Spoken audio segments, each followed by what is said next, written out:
अस्सलाम वालेकुम friends, welcome back to top smarties. Drama serial Dile Nadaan नायाब पर तो किसी ने यकीन नहीं किया। मुलाजमा ने जैसा चाहा उस पर इल्ज़ाम लगाया, लेकिन किसी ने नायाब पर नहीं यकीन किया बल्कि मुलाजमा की बातों पर यकीन किया।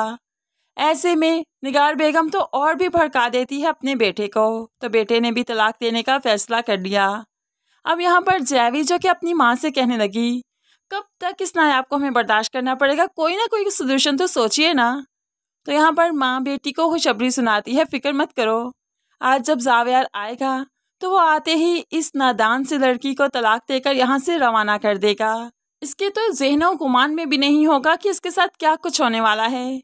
अब नायाब जो कि वॉस में फूल लगाने के लिए फूल ला रही थी, तो अचानक ही इनकी बातें सुनी तो यहीं पर बेहोश होकर गिर जाती है कि फूल भी नीचे गिर गए। निगार बेगम ने देखा तो जल्दी से हॉस्पिटल ले गई।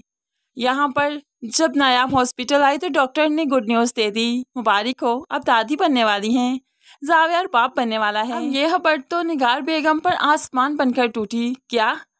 प्लीज़ आप किसी को कुछ मत बताइएगा, नायाब को भी नहीं। तो डॉक्टर हैरान, लेकिन क्यों, इतनी खुशी की खबर है, किसी को क्यों नहीं बताऊंगी मैं।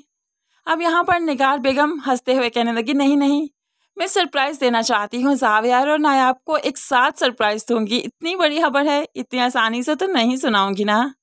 अब डॉक्टर भी निगार की बातों में आ जाती है और फिर नायाब को कुछ नहीं बताती, लेकिन परेशानी के आलम में निगार खड़ा कर जैवी से बात करती है कि देखो वो प्रेग्नेंट हो चुकी है। इस आलम में अगर जावेर को मालूम पड़ गया वो तो कभी तलाक नहीं देगा उसे। अपने बच्चे की मोहब्बत में वो नायाब को भी कबूल करेगा। तो जैवी जो माँ से भी ज़्यादा तेज़ है कहने लगी, तो जावेर भाई को बताएगा कौन? नायाब को भी पता नहीं चलने देंगे हम, और ना ही जावेर को बताएंगे। ऐसे ही ये बात भला कितनी दिन तक छुप जाएगी? ये लोग जितना भी कर लें, एक ना एक दिन सच तो सबके सामने आकर ही रहेगा। तानिया जो कि हमेशा सबका बुरा चाहती है और बुरा ही करती आ रही है, इस घर में भी तो बुराई की नीयत से आई, लेकिन उसके साथ खुद बहुत बुरा होने वाला है, क्योंकि तानिया की माँ को ऐसी बीमारी लग गई कि कुछ ही दिनों की मेहमान है, जिसकी वजह से तानिया काफ़ी परेशान है। अब यहाँ पर जब दुर्दाना की डेथ हो जाएगी तो तानिया की सुतेली माँ इसे नाको चने चबवा देगी, इसे ससुराल में रहते हुए भी सुकून से रहने नहीं देगी। अब यहाँ पर बीजन अपने बेटे से कहने लगी, दुर्दाना के जितने भी दिन बचे हैं मैं चाहती हूँ वो यहाँ पर आकर रहे अपनी बेटी के साथ, ताकि उसके आखिरी लम्हे ही खुशगवार हो जाएं। हमारी वजह से किसी को खुशी मिले तो क्या ही बुरा है। अब बीजान की सोच तो काफ़ी अच्छी है, लेकिन तानिया की सोच उतनी ही बुरी है। अब यहाँ पर दुर्दाना जो आकर रहेगी, नायाब के रंग ढंग देखेगी तो उसे नायाब बहुत अच्छी लगेगी। वो चाहेगी कि उसकी बेटी भी नायाब के जैसे बन जाए, लेकिन खैर तानिया नायाब बन ही ना जाए।